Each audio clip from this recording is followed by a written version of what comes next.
There's no other way to put this. It's odd, it's strange, it's weird, and I'm still trying to rationalize why in the world he would do this. And I'm extremely curious because I have no idea.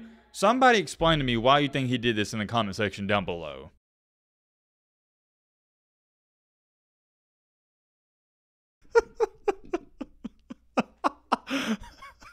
I just saw this on Twitter when I sat down to record this video.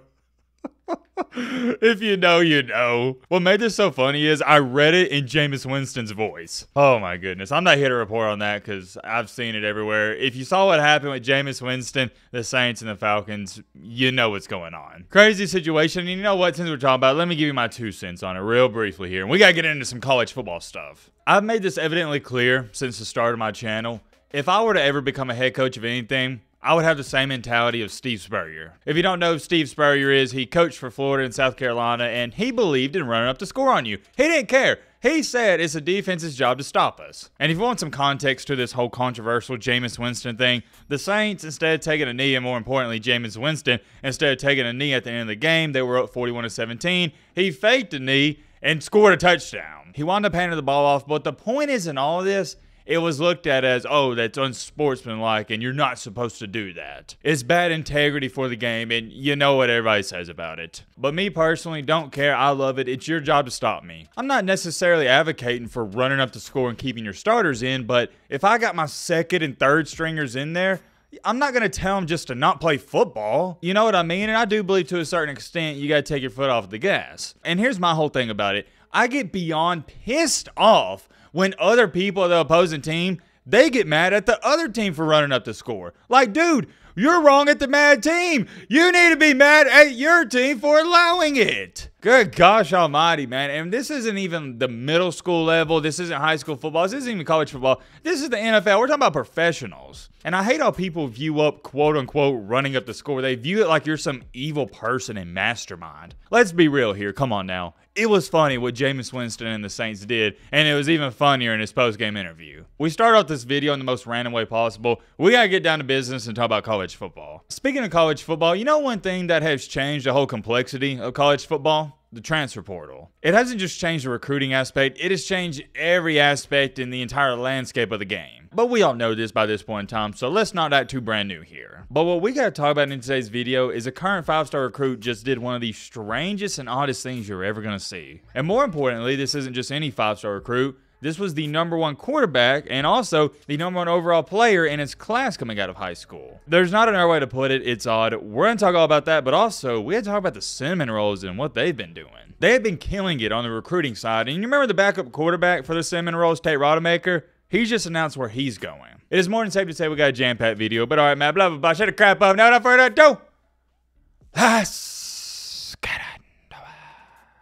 Oh yeah, by the way, I know this is kind of random, but to everyone out there, please be safe because we got this winter, isn't it a winter storm coming in, but also there's supposed to be severe tornadoes and stuff going on in the southeast. So if you're in the southeast or you're getting the winter side of this, just please be safe out there. I know the panhandle of Florida, like around Panama City Beach and southern parts of Mississippi, Louisiana, and Alabama, they're supposed to get hit by that, so stay safe. The severe weather is always the most concerning because you can't avoid it. With winter weather, it's self-explanatory. Stay off the roads, and if you're on the roads, be careful. Didn't want to throw that in there, but first things first, let's start off with this Tate Rodemaker news and just get it out of the way. There's not too much to be said about it. He was a backup quarterback for Florida State. Was he really good? Was he really bad? Hard to determine because he didn't play that much. And only the real deal serious game he played against Florida this year, the game he started, he didn't do so well. Off the top of my head, I remember it. He was 12 for 25. Wasn't anything special, but it's one game. That's not large enough sample size for me to evaluate a quarterback. And it was somewhat shocking news right before the Georgia game when he announced that he's entering the transfer portal. It did catch me off guard a little bit, but I think Florida State, they gave the message to him early on that, yeah, they're going to be going after another quarterback in the portal, rightfully so, because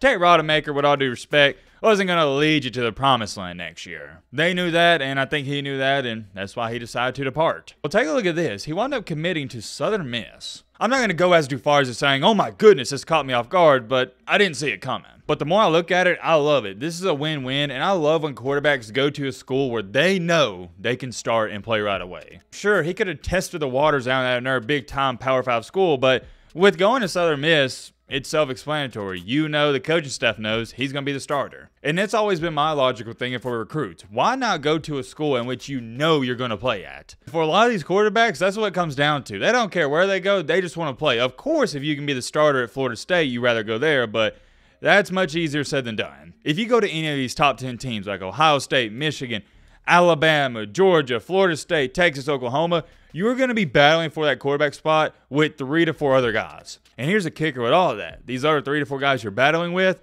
they were also a 4 or 5 star recruit. Granted, I will throw us in there. Iron sharpens iron, so remember that. I'm not saying run away from competition. I think it's going to better you in this life. But the point I'm trying to get across here is if you want to play, go to a school in which you know you're going to play at, and that's going to happen at Southern Miss. Instead of competing with other 4 and 5 star recruits at the quarterback position, he'll be competing against 2 and maybe 3 stars. Great pickup for them. I think they're going to love him, and I think it's a great fit for him because he'll get to play. Wishing him the best luck there. Moving along to our second topic, but keeping it with the Florida State news, check this out. Florida State just landed not 1, but 2 former Alabama players, and we'll talk more about this in the days to come. But for now, at least, this is the breaking news. They just picked up Alabama wide receiver Malik Benson. Malik Benson last year, coming out of JUCO, was the #1 player ranked in JUCO, and he did have somewhat of a disappointing season for Alabama. Off the top of my head, I believe he only had 163 total receiving yards, so not very good. And it's not that he played bad, it's more so of he wasn't given a great opportunity. I think that's a good way to put it. I think that's a good pickup for Florida State, just didn't work out in Alabama, nothing more to be said there. But this was the biggest pickup that I think Florida State got. They got Alabama's defensive back, Earl Little. A lot of people aren't going to know this name, Earl Little Jr., and the reason is because he didn't play this year for Alabama. He was the backup. But you also got to throw in there the reason he was the backup is because Alabama had really good defensive backs and cornerbacks. And a lot of people were somewhat shocked that Earl Little Jr. wasn't starting this year because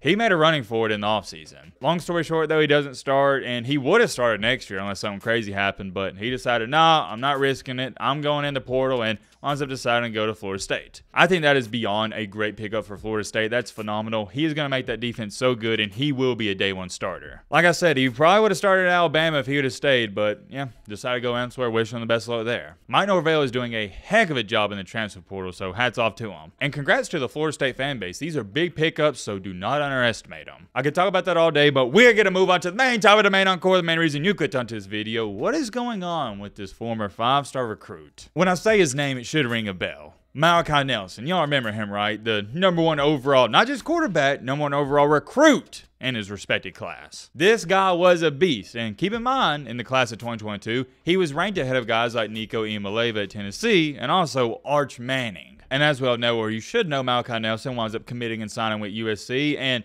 it was projected that once Caleb Williams left to the NFL draft, he was going to be a starting quarterback. And I thought that was a recipe for success because Nelson was going to get there, have 1 year to not just learn, but develop under Caleb Williams and Lincoln Riley. That way, in 2024, when he becomes a full-time starter, he's ready to go. And my only assumption is either 1 or 2 things happen here. Either A, Malachi Nelson wasn't too happy there in general, or B, Lincoln Riley told him, hey, we're probably going after a quarterback in the transfer portal, so you might want to consider your options elsewhere. Either one of those 2 happened, and it doesn't matter which one happened. The bottom line is he entered the portal, and he is leaving. And you would think that the former #1 overall recruit, #1 quarterback, and 5-star quarterback at that, would go to a big-time top 10 or top 15 school, right? Well, ladies and gentlemen, boys and girls, that is not what happened here. And Malachi Nelson shocked the entire world when he announced he's going to be committing to Boise State. I'm going to say that one more time. The #1 overall quarterback in the nation coming out of high school has just committed to Boise State. And I mean this with all due respect to the Boise State program, fan base, and everybody involved with them.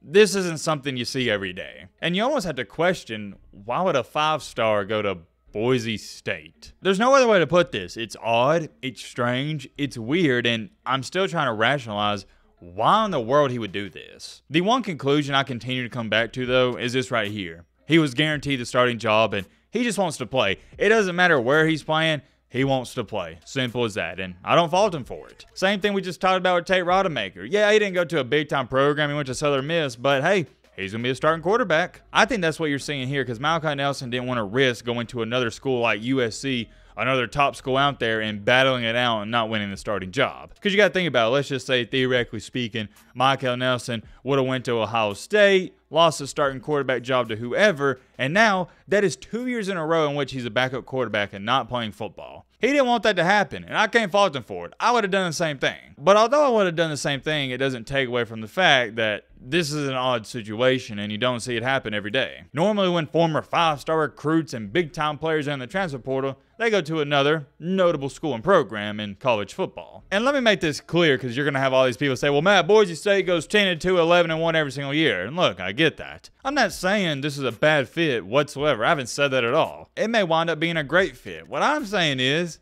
you can't act like this isn't odd and it isn't strange. This wasn't a former 4-star recruit, the number 10th ranked over quarterback coming out of high school.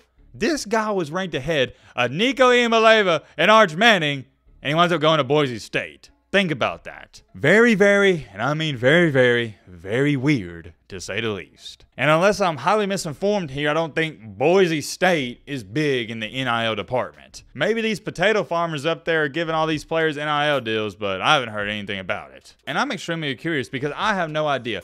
Somebody explain to me why you think he did this in the comment section down below. Like I've already told you, my theory about this is he knows he can start from the jump there right away and he won't have to compete with any other quarterbacks. Outside of that, though, I'm clueless. Let me know your thoughts on this down below. But